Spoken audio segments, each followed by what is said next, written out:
Good morning, everybody. I'd like to call the meeting to order, and the first order of business is our public speakers. Hillary? Mr. Chairman, there are 10 public speakers this morning. The first speaker is Alyssa Webb from the TWU, and she'll be followed by Phyllis Shelton. Ms. Webb, if you could come up here. Okay, well, we'll come back to her then. Ms. Shelton? Okay. Ron Gregory. Who we got here? Ms. Shelton.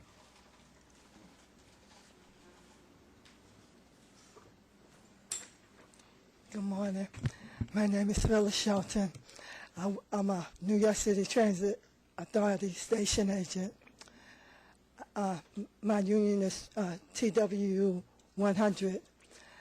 On August 6th of 2011, I was assaulted as far as in a booth robbery.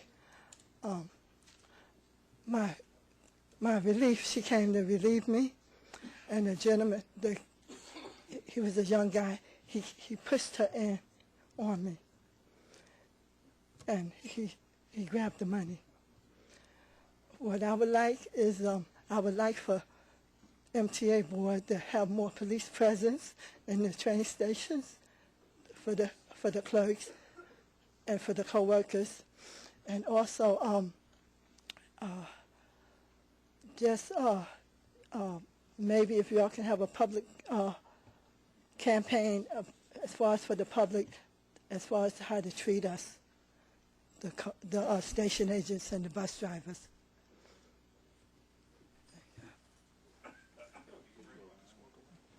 Thank you very much. Is Ms. Webb back yet? Okay. Mr. Gregory, Ron Gregory. He'll be followed by Aisha Miller.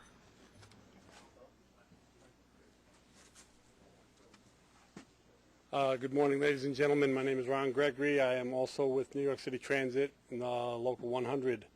On, I believe it was July 7th of 2008, I work in the power division cable section. We were installing cable at a subway on East Houston, and I came up to get equipment from one of the vehicles, and I noticed 4 people were writing graffiti on one of the trucks. I chased them away from the truck. I proceeded back down to work. I came back up a short time later to get additional equipment, and they were writing graffiti on my vehicle that was assigned to me. I reached over to take the magic marker out of their hands after yelling at them, and one of them hit me in the hand with a pipe, fracturing my hand. Now, there's not a whole lot that the Transit Authority can do as far as protection out on the open street. My issues with the transit were how I was treated afterwards, where it came to the paperwork. The next day, after having a cast put on my hand, a temporary cast, I was asked to remove it to fill out the paperwork for the on-the-job injury report. And with a broken hand, that's very painful.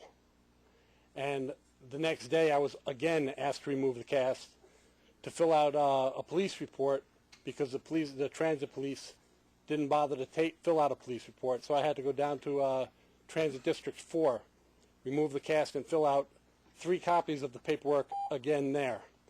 And that is an issue that we shouldn't have to go through. We should not be forced to remove a cast to fill out paperwork. Somebody should be there to do that for us. Thank you. Thank you very much. Our next speaker is Aisha Miller, and she'll be followed by Alyssa Webb. And to our public speakers, I forgot to mention that there's a 2-minute limit on public speaking. The yellow light will come on after you've spoken for 1.5 minutes, and then the red light will come on at 2 minutes, and we'll ask for you to please finish your remarks. Ms. Webb? Ms. Miller? Yeah. My name is Aisha Miller. I'm a train operator. I was assaulted on July 30th on my lunch break. I had just exited East 180th Station. As soon as I came down the station steps, I was punched in my face by a male passenger who was mad at a bus employee.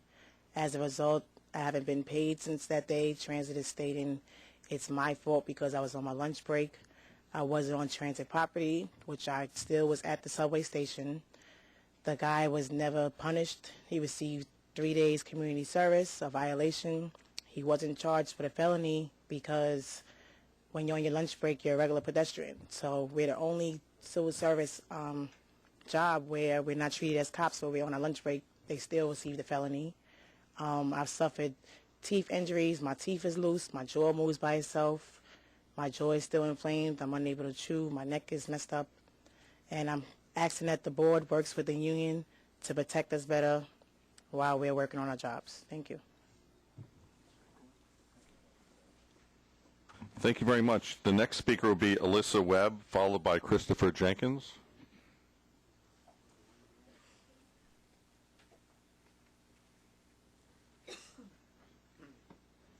Good morning. My name is Alyssa Webb. I'm here with TWU Local 100. I'm a conductor with New York City Transit. On July the 31st, as I was doing my job, at the last stop I have to clean out the train. That means make sure no passengers are there. And in doing so, a male passenger attacked me. He jumped up because I woke him up, punched me in the side where I was bruised in my rib, and he just continually started fighting with me. And I heard a lady screaming, "Stop fighting that woman, stop fighting that woman." I realized that the woman she was talking about was myself, so I kind of went in shock. And I got on the radio and I called for help. Thank God my train operator was close by. He ran up there and he broke up the altercation that was going on between us. I'm trying to get away from this man and he's just steady coming at me. The police came a little while later, arrested the man, and I had to go through the process of the grand jury and everything as an order of protection out against him. And I'm just asking the board, like you work with the union before with track safety, that you work with the union to keep your employees safe, because I want to get home to my family safe every night. And I'm having anxiety attacks and going through things that I never imagined that I would go through. Thank you. Have a good day. Thank you very much. The next speaker is Christopher Jenkins, followed by Kevin Harrington.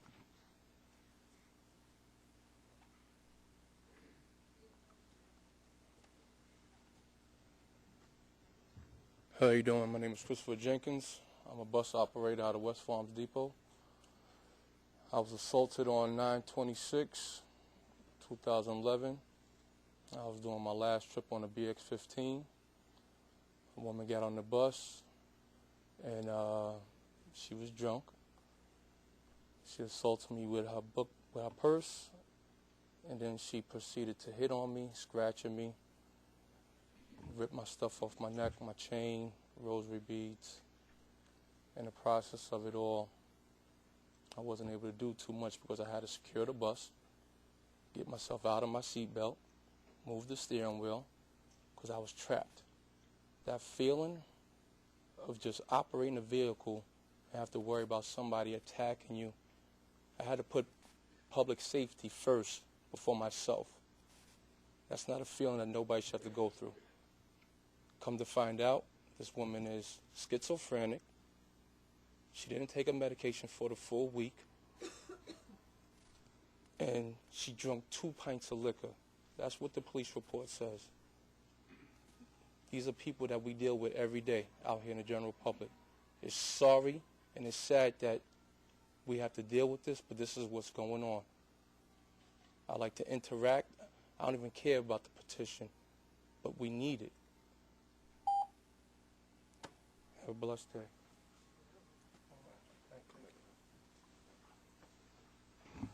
The next speaker is Kevin Harrington, followed by Marty Goodman. Good morning. My name is Kevin Harrington. I've been a train operator for 30 years, and I'm also vice president of the conductors, train operators, and tower operators for the Transport Workers Union. I'm sorry that more of my members didn't come and give you testimony about their assaults, but to be really quite frank, they don't believe you're going to do anything. They believe the MTA, the same organization that refuses to give them their benefits, their workmen's compensation benefits when they're attacked, such as Aisha Miller, the woman who just testified, is being denied her benefits. They don't believe you're going to do anything.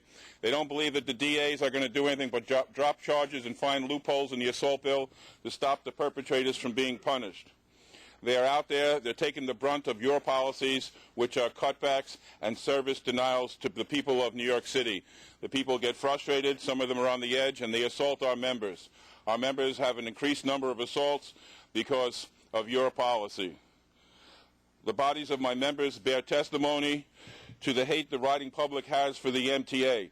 They take out their frustration on train operators, conductors, and bus drivers and other personnel. And then the Transit Authority turns around and refuses to give them their benefits and makes them sit home injured from the result of your policies without any pay. We want you to change this. You have a new leader. We want you to, I'm trying to tell you what the experience of our workers are. Their experience is that you don't care. You have a new administration. You have a new chance to change, and we want you to stop persecuting our members both before and after the assaults. It's bad enough that they get assaulted. It's horrible that the Transit Authority then harasses them, forces them to go to all sorts of hearings, fill out all sorts of documents, and then not get paid. All right? They deny them workman's compensation. They deny them the differential, all on loopholes. If you don't want to pay us when we're injured, then protect us. Thank you. Thank you, Mr. Harrington. The next speaker is Marty Goodman, followed by Murray Bowden. I came here today not knowing, my name is Marty Goodman, I'm a station agent. I came here not knowing that the theme of some of our workers was attacks on us. I was the victim of a Molotov cocktail attack several years ago, something that I have nightmares about. I saw a bottle with clear liquid and a wick, and the guy told me to give me the money. I closed the aperture, the hole there, and he ran off, thankfully. But we're facing a lot of anxiety and hostility out there because of your policies of cutbacks and fare hikes, and it won't end until that ends. What I wanted to speak about more directly was the situation down at Zuccotti Park, the Wall Street protest, and I've been down there quite a bit, and I just wanted to say that the global rage against Wall Street, which began at Zuccotti Park, will reach the MTA very soon. We're not going to go away. We're the 99%. The MTA is deeply in debt to Wall Street. Most MTA bonds deliver tax-free dividends to the rich. Largely unknown, the MTA is the largest municipal bond seller on Wall Street. The last time I checked, the minimum purchase is $10,000. The rich, who often pay less in taxes than so-called middle-class workers, see the MTA as a feeding trough, especially during difficult economic times. In addition, some of the brokers get discounts on MTA bonds. That is hired by the big ones, Goldman Sachs, Morgan. Goldman Sachs was your financial advisor for a long time until their reputation went down the tubes, but they're still being hired by the MTA as advisors. Mr. Goodman, could you please sum up your remarks? I just want to say that the problem with Wall Street is not a few bad apples, but a rotten core. Taxpayers fronted some $16 trillion in bailouts to Wall Street crooks and bankers. Now all workers need a bailout and a big raise. TWU members say, hell no to givebacks, zeros, layoffs, or fare hikes. Money for jobs, not war. We are the 99%, and we will fight you in this contract for justice. Thank you, Mr. Goodman.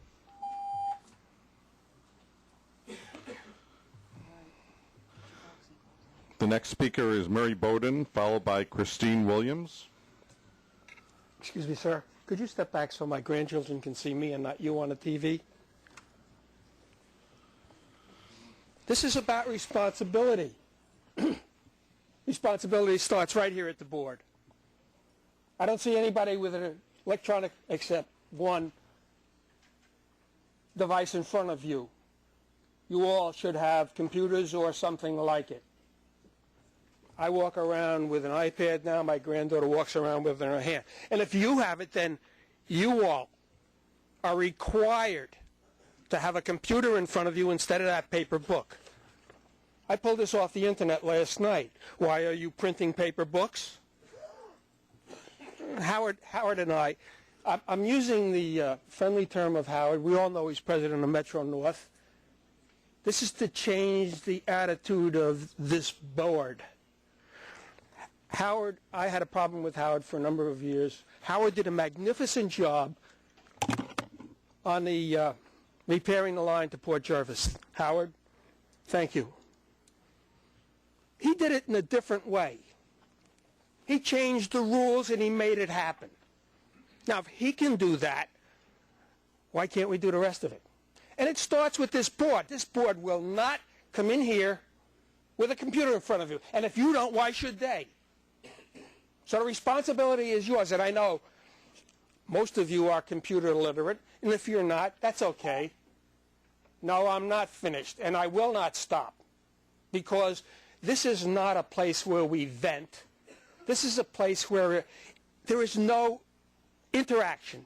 At a committee meeting, I need to be able to, other people need to be able to ask a question and get an answer. This is not psychiatric where we come and vent. Is Nurse Ratchet in the room? One flew over the cuckoo's nest? That's what this place is functioning like. A crazy place. No, go ahead. If you could finish up your remarks, please. I know exactly what you're going to say. You're going to annoy everybody with that beeping in here because that's the way you always did it. It's time it changed. This place has to change, and the change starts right there. Thank you very much for your remarks, No, I'm Mr. not Bowden. finished. Well, there's other people who are I going to know be speaking there are. after you. And what I have to say is about what this board is doing wrong.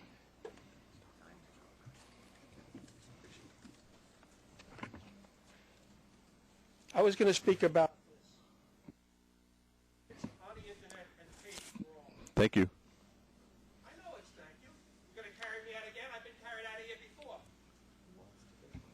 The next speaker is Christine Williams, followed by Derek Echeverra.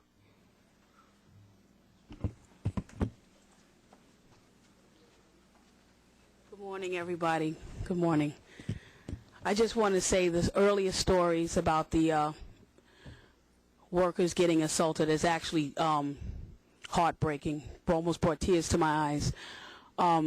Those are just a sample of what's really going on with the workers down at the MTA. Every time the fare goes up, assaults go up. They take it out on the workers. It's really crazy. I'm a station agent, by the way, and a fellow station agent called me, I say Sunday morning when I was coming home from work, Sutter Avenue on the L, doing his tour on the PM, not the night, the PM. Sutter Avenue. I don't know if you guys anyone in this room is familiar with East New York, but he was doing his tour and a motorcycle, and I'm not talking about a moped, I'm talking about a full-fledged motorcycle, ran up the stairs trying to ram the booth. He couldn't even believe it, and he was there when he saw it. It was like, it's like another world underground. You took away all the station agents. They have women being groped on a daily basis. We have at least 6 different descriptions of different male, I can't even say passengers, I don't know who they are, just feeling up women and stealing their money in areas where there is no clerk. There used to be a clerk there, but now there isn't. It's free reign down there. And now you want to close. I mean, you guys have a chance to start new, fresh. You have a new chairman. Let's work together on the safety of the public and the workers. Thank you. Did I still have money? Oh, Thank you very much. Derek Echeverra, please.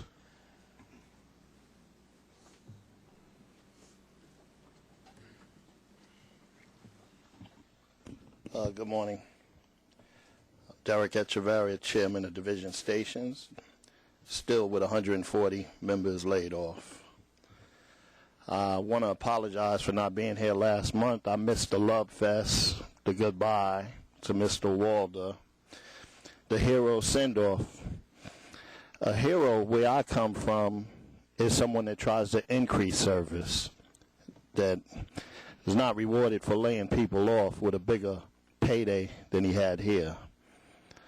Heroes are like Miss Shelton, the agent that was robbed at Baychester in the Bronx. there's a problem with the system where her and the other agent were charged by labor relations failing to safeguard the revenue, where the other agent's not here today, was injured shoulder. Their compensation was controverted. It's a problem where there's an issue of safety and they're being charged. There's a tape on the incident. You can clearly see they didn't rob each other. They were robbed and there's injuries. Well, something has to change. Thank you. Thank you very much, Mr. Chairman. That completes the public speakers. Thanks, Hillary. Mr. Chairman, could I ask our Chief Counsel a question, considering all of the reports that we got this morning on safety in the system? Is the law that had been promoted by car cards and bus cards that says transit officials, if you attack a transit official, there's a stiffer penalty than if you attack just a member of the general public, is that in effect and being upheld by the courts?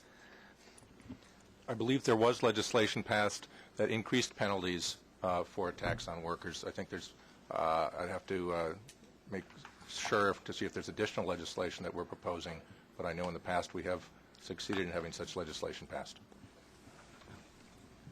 I think that would be good to know, I think.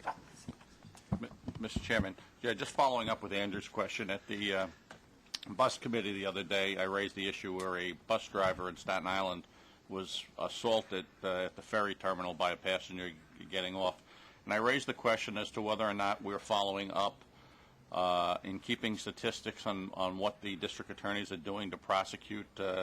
And fortunately, the person who committed the assault was caught, was apprehended. But what the district attorneys are doing to and following up in the prosecution of those who assault our employees, and if we could have that made part of the security committee agenda on an annual basis, so that we are able to see this as a reporting requirement.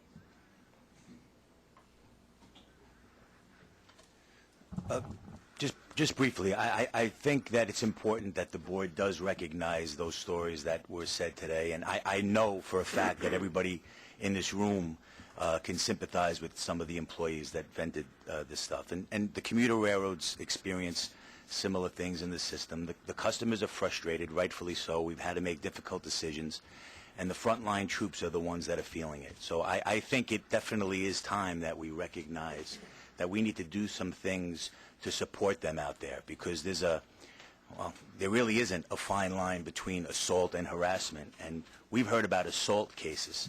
The harassment cases are countless. They truly are. The employees are beyond reporting harassments, and they could be equally as painful. Just because you come home from work without a mark on you after you've been either pushed or spit on, it's difficult. And you know, I'm the labor guy. I'm not here crying, but I think it's our part to recognize that during tough times, during times where our futures are in questioned as labor employees, the least we can do is make sure people aren't put in this type of at this type of risk, and we have to be there for them after they experience it. We have to be there for them after they experience it. Mr. Chairman, if the law permits it, I would like to examine each of the personnel files and each of the human resources files and each of any of the trial proceeding files in each of the cases to which the Local 100 representatives spoke today, to determine for myself, in discharge of my fiduciary obligations, whether or not these employees have been fairly treated. Look, I think this is, this has been eventful, listening to all the speakers. I sense the board. There's a feeling here that we need to do some homework here, look into this thing. We have the security committee, which I think would be the appropriate committee, not at the board, to do this. And at the next security meeting, Jim, which is what, the November meeting? Yes. Yeah. December? December, is it December? December, okay. At the December meeting, I think it will be put high on the agenda, and we will address a lot of these concerns that the speakers and my fellow board members have brought up at this meeting. Okay? You have my assurances. Okay. Before we start the regular meeting, I just wanted to briefly introduce somebody that at this point I don't think needs an introduction, Joe Loda. Joe, standing right here.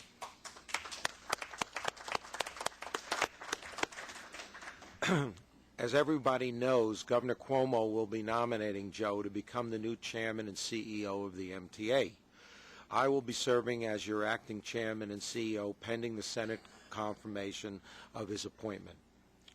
Joe will join the MTA as executive director in mid-November. Until then, I have asked Tom Prendergast, the president of New York City Transit, to manage the day-to-day operations of the MTA and its operating agencies, and to be responsible for addressing any emergency or security-related matters.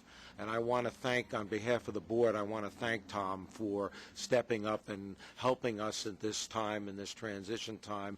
Tom's got a full-time job, as we know, at New York City Transit, but he stepped right up when I asked him, and I really do appreciate it, Tom. Thank you very much.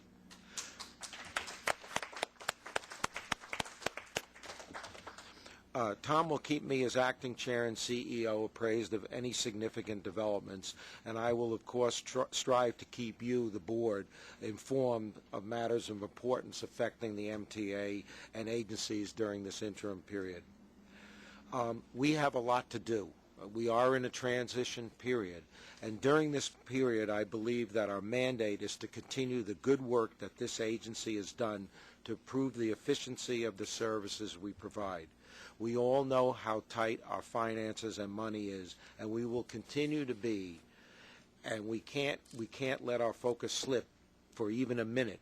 You have my commitment to maintaining that effort, and I know you will all join me.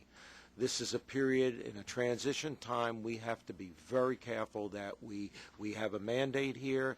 We know the course is set. I believe we have a fantastic senior staff here and operating agency heads. They know what to do, and we will continue to go. We've made tremendous improvements over the last 2 years, and I know Joe feels this and agrees with it. And I know over the transition period of how many months it is, we will continue to make sure that we get every value that we can for our riders' hard-earned dollars.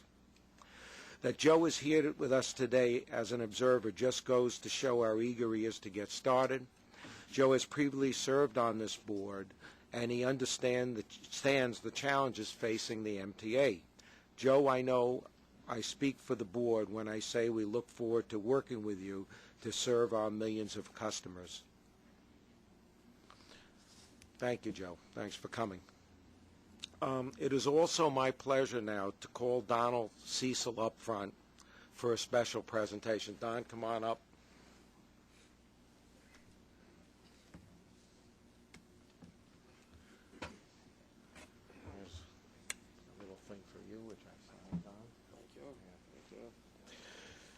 Don, you have served the MTA with distinction as a member of the board for 6 years. I can't believe it's actually 6 years, the time goes.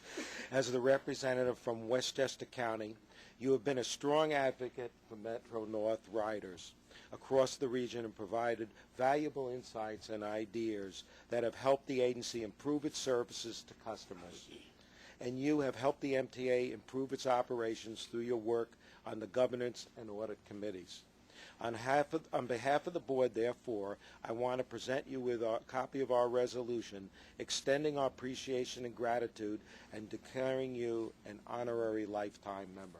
Thank you very much. Thanks. Pleasure. You did a great job. I can't believe it's 6 years. It's been a pleasure serving with you and Jay and the entire board. Yeah, you've done a great job. Thanks. Don, would you like to say something to the board, please? Just a minute. It's been a pleasure serving with all of the board members, a pleasure serving with Jay, and certainly a pleasure with the staff of the MTA. I've always been amazed and astounded, particularly with my fellow board members who are uncompensated and put in a tremendous amount of time and effort in order to make this organization as good as it is and to help the staff of the entire organization. And I think it's quite amazing to have a transit agency, as we do in New York, which is as efficient in safety and in security and in on-time structure as has been put together by all of the members of the organization. Thank you very much. Been a pleasure. That's very nice. Good luck. I'm sure I'll see you up at Westchester. Well, indeed. Terrific. Okay, so now the formal part of our meeting. I'd like a motion, please, to approve our minutes. The minutes of last month's meetings have been distributed to all our members, and if there are any corrections or omissions, if not, may I have a motion? We have the motion to approve the minutes. A second, please. Thank you, Nancy. All in favor? Opposed? Minutes are so approved. I will proceed with the report from the Finance Committee, which I chaired on Monday. Please note that the action item in the Finance section of your board book at page 26 is not being advanced to the board for approval, based upon the Finance Committee's recommendation not to proceed with the transaction in its present proposed form. There are no competitive procurements. There are 3 competitive procurements in the, there are no non-competitive procurements. There are 3 competitive procurements in the total amount of $2.1 million, and I move them. Second. All in favor? Aye. Opposed? So carried. There is 1 ratification in the amount of $3 million, and I move it.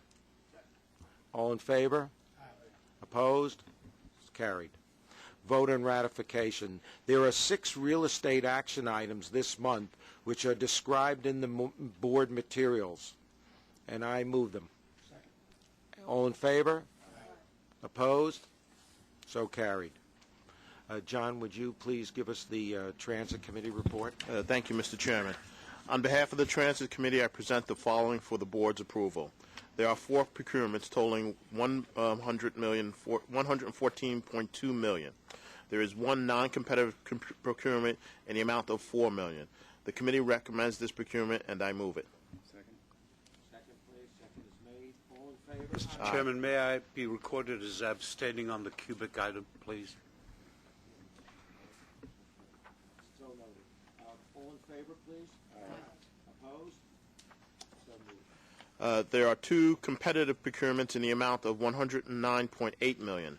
Regarding the staff summary for the proposed contract award to Alcatel-Lucent USA, which appears on page 110 in the board book, it has been clarified that review of the contractor's responsibility was completed by the management in accordance with MTA policy, and the contractor found to be responsible prior to the board and the board's committee's consideration of this award.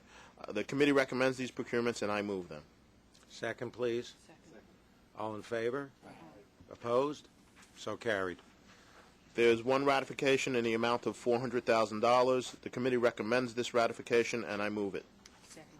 Second is made. All in favor? Aye. Opposed? So carried. This concludes the Transit Committee report. Thank you. Thanks, John. Mr. Chairman? Yeah, I'm sorry. Mr. Chairman? Yes, Alan. There's no CPOC report, so I'll raise this issue under transit.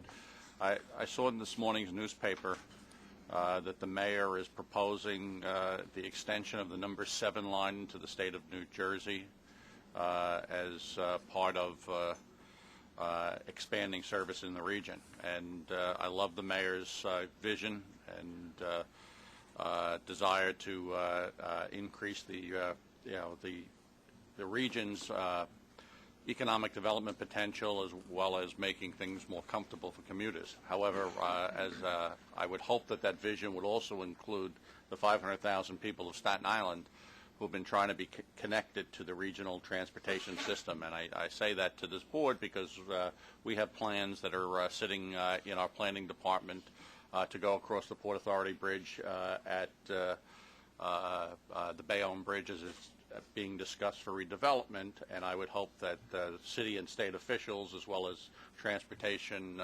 policymakers, would consider the connectivity of the 500,000 people of Staten Island who deserve more than lip service that the Staten Island Expressway is the world's biggest parking lot, and who line up to pay the tolls at the Verrazano Bridge and the Port Authority bridges. So I just raised that as part of this morning's agenda. Thank you. Thanks, Alan. Nancy, bus operations? Procurements this month. Well, you got off pretty easy this one. Absolutely. Okay. All right. Metro North LIRR, Mitch. There are two Metro North action items. First action item is for the board to adopt a resolution approving the recommendation of the Connecticut Department of Transportation for proposed increases in the Metro North New Haven Main Line fares for travel to and from Connecticut. The committee recommends this action item, and I move it. Okay, a second, please. Second. All in favor? Aye. Opposed? So carried. The second action item is for authorization for the President of Metro North to use up to $41.8 million for creation of structured parking expansion and improvements at the North White Plains Station on the Harlem Line. The committee recommends this action item, and I move it. Second is made. All in favor? Aye. Opposed? So carried. There are 4 non-competitive procurements in the amount of $5.63 million, 1 for Long Island Railroad and 3 for Metro North. The committee recommends these procurements, and I move them. Second, please. Second. All in favor? Opposed? So carried. There are 9 competitive procurements, 2 for Long Island Railroad, 3 for Metro North, and 4 for the MTA Capital Construction Company, in the total amount of $26.65 million. Regarding the Metro North proposed contract modification with Gannett Fleming, identified on page 155 of the board book, it has been clarified that the contract modification has not yet been awarded by Metro North, pending decision by the board. The committee recommends these procurements, and I move them. Second's been made. All in favor? Aye. Opposed? So carried. And there are 7 ratifications for Metro North in the amount of $6.16 million. The committee recommends these ratifications, and I move them. Second's been made. All in favor? Aye. Opposed? This concludes So the carried. Metro North Long Island Railroad Committee meeting. Thanks, Mitch. You're welcome. Bridges and Tunnels, Alan? Yes, good morning, Mr. Chairman.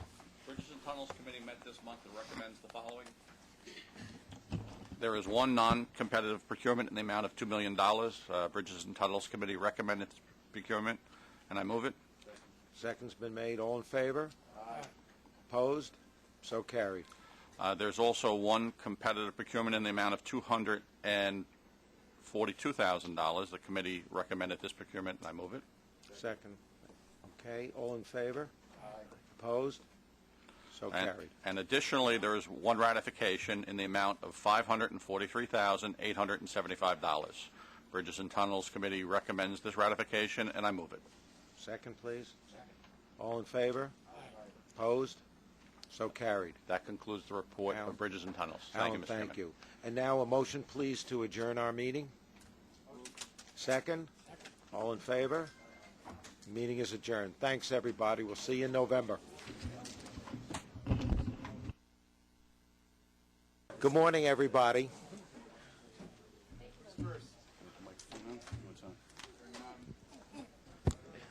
I know you're going to be very easy on me since I'm only interim chairman. Has the MTA had any discussions with the city about extending the 7 train to New Jersey? I don't believe we have, no.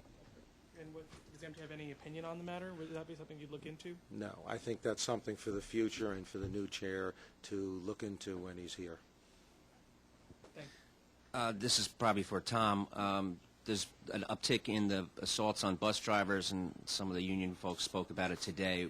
What is management doing to increase the safety for drivers? Is there anything being discussed or moved on? I'll start and let Daryl finish, but there's a number of things we've been doing. We take out bus operator assaults very seriously. There is legislation that has been approved that an assault on a bus operator is a felony.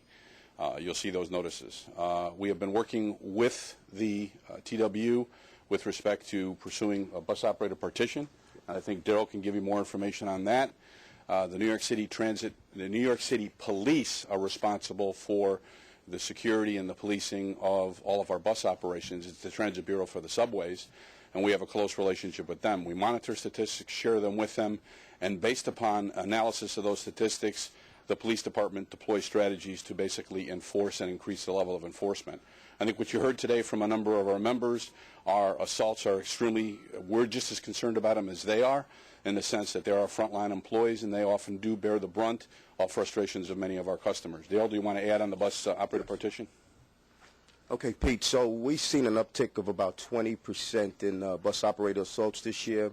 The vast majority of them have been relegated to Brooklyn. However, there have been some high-profile incidents in the Bronx you may be aware of. Several of our bus operators were severely attacked. Approximately 22 buses are outfitted with shields and barriers with the intent of having approximately 400 buses outfitted by the end of the year. Simultaneously, we should have 426 security cameras outfitted on our buses by April. In addition, we work very closely and positively with the TWU BOAC committee to talk about different approaches in terms of conflict resolution as a part of our training process. So that's what we're doing thus far. Thanks, fellas. Thank you. Anything else? Thanks.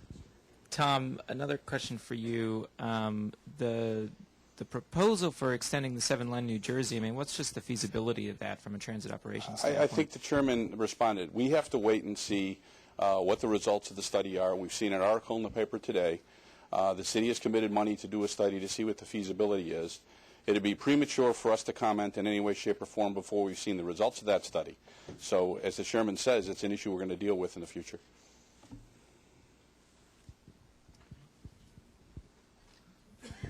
A question for Tom. The subway has had 3 derailments in the last 6 months as opposed to 1 in all of 2010.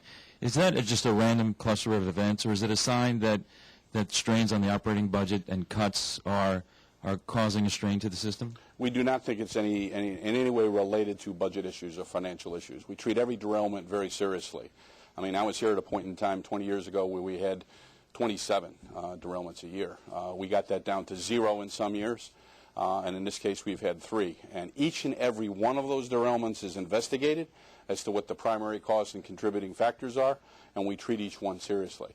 Fortunately, in this case, there are no injuries. 19 customers. They're all evacuated to the platform at Brooklyn Bridge, and we actually restored it to back end of rush hour service. But each and every derailment is taken very seriously. Hi. Those workers that got up and spoke about being assaulted, and a lot of them said that it was difficult to get time off and that the MTA wasn't really supporting them. Can you tell us what happens, when a worker gets assaulted? Well, we're going to look at each of the individual cases that were brought up. I mean, they're handled by both our medical department as well as labor relations. And I need to be able to go to the core of the issues that they raised in terms of how they were being handled. First and foremost, we are concerned about the well-being of our employees, that they're getting the medical treatment they need, and we try to sort through those issues. And I think I want to take back, and as does Daryl, take a look at see how we handle them and what we did. Escalator 254 at 53rd Street and 3rd Avenue. It's privately maintained by the owners of the Lipstick Building. An agreement was reached a week ago where they said the MTA approved their plans to repair it, and also why you decided to approve the plans before the MTA had opposed it, saying it wasn't a good enough fix. And secondly, why is the elevator still out, and when will it be fixed? I'll get you an answer on the elevator. I don't know, literally. With respect to the escalator, when we have third parties under arrangements through real estate where they've provided an elevator and escalator and they've got responsibility for maintenance of it or replacement, there was an ongoing dialogue with respect to whether they should do an out-of-face replacement with a new escalator versus a rehab, and they've committed to doing a rehab, but they still have to meet the same reliability standards that we've called for in the contract arrangement. So that's what we're doing there. Why exactly did the MTA change its position? Before, the MTA had publicly said that they wanted an overhaul, and the Herald Square property says they haven't changed their position, that the MTA came over to them and said, okay, I'll take a look at the details. That's not exactly my recollection, but I'll take a look at the details. We'll get you a response. But it has been approved by the MTA for repair then? I believe so. Can you comment on, I'm just looking for some reaction to the recent stories about the MTA trash problem, to reduce trash cans. I mean, this is a story where people think it's budget issues. what happens if people are just sick of the fact that there's no trash cans and they start throwing stuff on the floor? Then you've got a bigger problem. Can you comment? Well, first of all, we do have financial issues to deal with, and we've been looking across all of the different activities we do in terms of what we can do to make sure that we're doing them better and more efficiently, because we sometimes get down to our last dollar. It's that tough a decision. With respect to trash removal, we remove 40 tons of trash from the system a day. Unfortunately, there's been some focus on the issue of eliminating, under a test program at 2 stations, receptacles. That's not something that we did out of the blue. There are a number of agencies that have done that. Parks at the state level and at the federal level have basically said, carry out what you bring in. But the primary focus has been on trying to increase the number of trash trains we have running on the system to remove trash, making sure that they make the scheduled pickups, actually scheduling those trains, and doing a number of things to make sure bags that are left on platforms don't get left past 6 a.m. in the morning.